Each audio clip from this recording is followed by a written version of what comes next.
So folks, this Discovery 4, what do I think? Well, after about 10 days of driving it, it's a nice drive, it's comfortable, and okay, it's early days yet with the Discovery 5, although it's not called a Discovery 5, is it? But we all know it's a Discovery 5. Well, it ain't going to be the same sort of car. I know there's regulations and restrictions and all that sort of thing that prevent things being the same, and of course change is not always good, and of course it sometimes is. But these Discoveries, to me, at present, are the last, so far as we know, of, if you like, what a true Land Rover is about. Yes, this is Range Rover comfort. By modern standards, I don't suppose it's very surprising in what it's got in the range of gadgets, if you like, electrical bits and pieces that, to be honest, most of them I don't use, and I dare say most people don't use. It's an easy car to drive. The engine is a sweet 3-litre V6. It's pretty good. That's let down by the gearbox. More on that in a bit. But yeah, it's as comfortable as probably many Range Rovers, certainly in the recent few years, I dare say. Discovery 3s, Discovery 4s. But by what I mean, a true Land Rover in a way, is what it does and how it does it.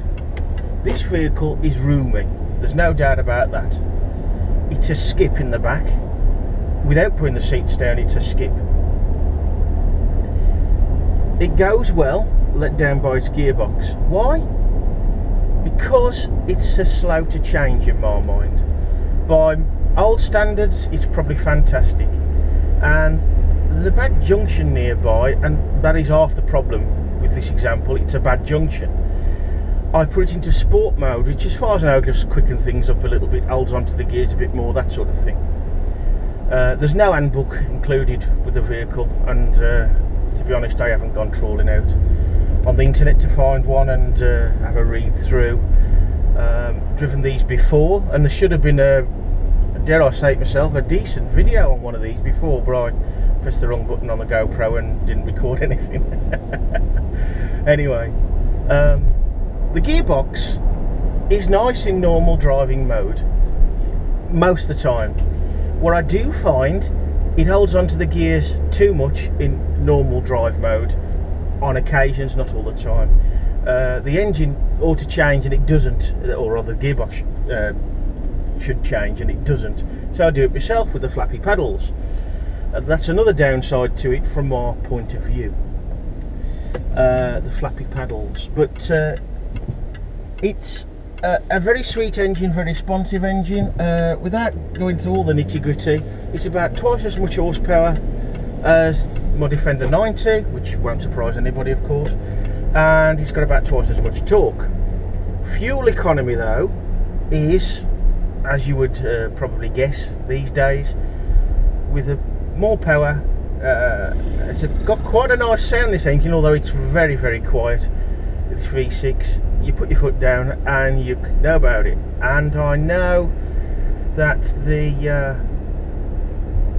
gizmo that tells you here down here what fuel miles per gallon you're doing is a little vague. I think, to be fair, it's probably doing a bit less than what it says. But going on what it says, I've driven it several ways. One, using the flappy paddles most of the time in a sort of semi-manual, if you like. And then mostly automatic with a very occasional bit of flappy paddle work, and one which is more of a mix of both, and in that way I've got the best miles per gallon, 27.3. that is commuting with only a little bit of fast dual carriageway, not much, a couple of miles really. If it wasn't for the gearbox, i.e. if it had a manual gearbox, proper manual gearbox, it would be not my cup of tea wholesale, but very close. It'll never be a Defender, obviously. That's my cup of tea, and it's not everybody's cup of tea. But this does tick most of the boxes in the way Defender does, and in some ways better, of course. On-road handling is much better. It does roll a lot. The air suspension's good, but it ain't that good. The adjustability of the height off-road, access level, normal road height with a button, great. And if it's on the access height, once you get over a certain speed, I think it's about 28, 30 mile an hour, it goes up to normal height itself. Again, if you're going too fast and it's on the off-road setting, it'll drop to normal height. Great stereo, satellite navigation if you wanted, of course. Nothing that's really new to most people these days, but handy. It's a very good load lugger, a very good family hack, although expensive, of course. The last one I had, which as I say I would have done a really good video on, was about 55 grand's worth. Now this is a very lately registered one, very late indeed, 66 plate, of course, stopped making them last September. This has the air of a lesser model with a lot of things thrown at it. Don't know for sure, but side steps, maybe the armrests, which look bolted on, they probably are. They don't look right really, and I've never used them, don't need them. Don't know what it is. It doesn't sound the keyring, not like it normally does. It doesn't sound the back either, but of course very late one. It is more like a Land Rover should be. It's very comfortable, seems very well made, to be honest. I mean, no rattles, of course. Everything feels good quality. From a point of view of the steering wheel, it's a bit thin for me liking, just a personal preference, but it does do things that I suppose Land Rover is supposed to do, if you like. It does everything. It shifts a load of stuff if you want it. It can go quite well if you want it. It can go shopping, which we're doing now. It can go off-road. It can tour the world, really, I suppose. The fuel economy, what's irritating about it, it's very variable, what I've found so far. Whereas the Defender's not brilliant on the gas at all, diesel, but it seems to be quite consistent. It's doing about the same to and from work, but of course this has got a lot more get up and go. It's got Eco Start, which as far as I can tell you can't switch off, which is annoying. Okay, fine in some places, but you end up coming to a junction and you've just stopped and then you get a chance to go and it starts up, and it's fairly instant, not quite instant. Add that with the lag of it starting moving because the auto box, well, that's my biggest gripe really. The auto box spoils things. The auto box spoils the engine. When you want to boot it, we're going back to this junction which I've been waffling about. Oh, thank you very much. Don't look. This junction, if it wasn't for the rather nice load of horses under the bonnet, it might have been quite a nasty accident. But okay, the main reason is it is a bad junction, and I try not to use it if I can get away with it. But by the time I pulled away, even in sport mode, there was no cars. And by the time I pulled away, and okay, it's only half a second to a second, but it's a long time when something's doing 30 mile an hour coming towards you. And I booted it, and okay, no accident at all, but it was a bit of a hairy moment. You just don't quite get the instant response as you would like. We have a space, that's a good thing.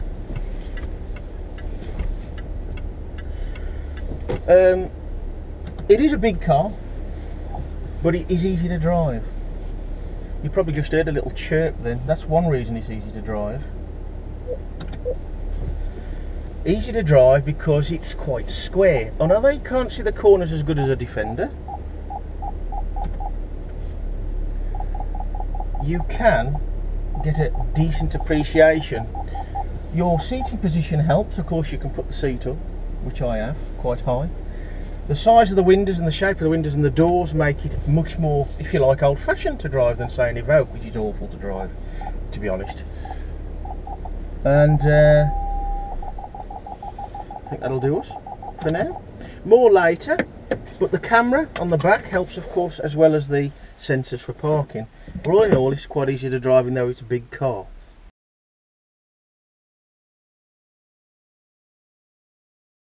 Yeah, easy to drive, considering it's a big car, and this is quite a good test really in a busy car park. It's pretty easy to drive.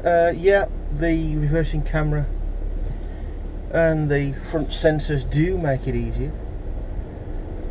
But overall, it's very traditional, if you like, as a Land Rover. It's quite square, well, rectangular. You can see or get a good feel of the corners where they are, which I haven't driven a Discovery Sport yet, but certainly Evoque is quite... I can't stand them really. I've done a lot of miles in Evoques, 5-door and 3-door, and they're awful. Tried to look at it with open mind, and the first one I drove I actually asked for just to try, but oh, so awful to see. I mean, you get the impression that the bottom of the window, the window frame, if you like, of the door is up by your ear hole. No, it's not quite that bad, but anyway. So yeah, these I suppose I have to say did, and in some cases continue to be quite traditional in Land Rover ways. There's a Discovery 2 there, just past. I'd never buy one if I was given one. I'd never buy one, but space is a premium, and price, of course. I mean, so the last one had got more on it than this. Not that this hasn't got a lot on it, but it had, as well as the aircon, it had twin sunroofs, which is a traditional Discovery thing, which made mounting a GoPro nice and easy, and you could put it on the rear sunroof and you'll be able to see more of the controls more directly. But this is a nice tool, a good all-round tool, which is what a Land Rover should be. All being well, you should be able to see it. An 88-inch Series 2A. H-Reg just about to go past the driver's window. There you go, I'll get the one. I have waved to some people in Discoveries and Defenders and that, and I've had a couple wave back in Defenders, and people in Discoveries just look at you thinking, well, there's the Eco Start, and away we go. Top speed apparently is 112, which seems a bit low, to be honest, because once it does get going, it goes well. I know I'm comparing it mainly to the Defender, which you cannot compare, because I mean, what was it when I did a test on my last one? I only came to myself, and 0 to 60 was about 14.5 seconds. The previous Defender, it was about 16 seconds, which is days, isn't it, by modern standards? I forget what this one is, but it's a lot less than that. But now you might say, well, you've got the flappy paddle control of the gearbox for sort of semi-automatic, you know. I think you can hear it. It's nice burble, nice burble. Really needs half the exhaust axle enough to make it sound better.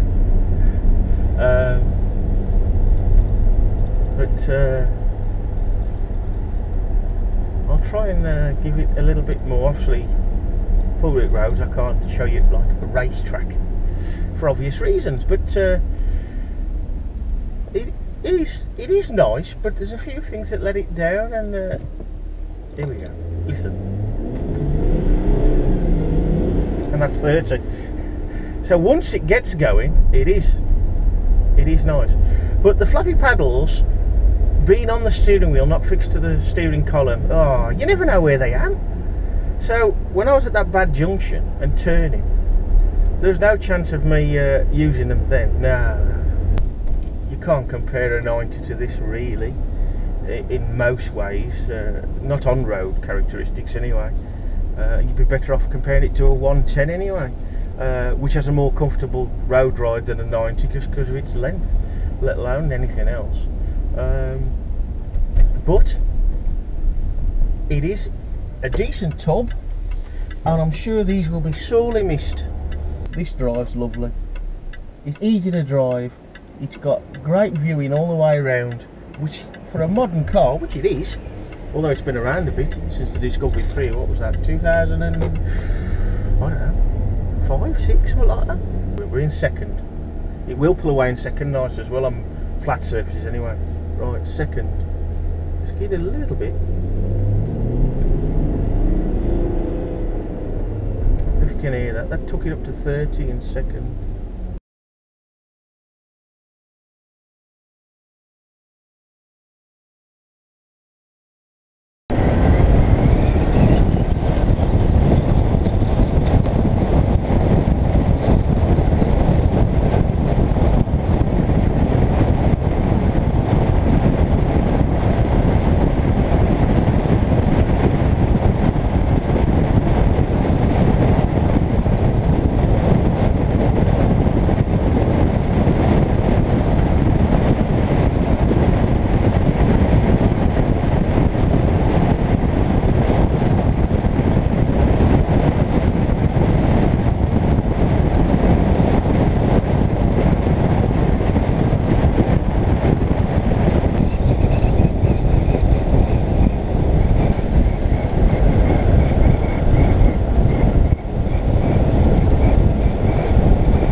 there's no doubt about it, this Discovery is a great motor. It does loads of things, a lot more than many of us will ever use it for. Anything from the school run, the shops, to fishing, shooting, off-road, extreme off-road as well, if you don't mind the odd ding and scratch, which is quite an expensive toy to do those sort of things to, of course. But it does absolutely everything. Not my cup of tea, as I've already said. There's a few things that I really like, and there's a few things that I don't like. There's nothing that I really hate about it. It's not a Defender, and that's my cup of tea. That's the bottom line. In no real order, my favourite, sorry, it's the stereo. It's excellent, digital as well, which the Defender doesn't have. The engine is very nice, but it is let down by the gearbox, and that's probably my worst thing really. Loads of space in the back, very comfortable of course, plenty of room, big car but drives easy. See you folks.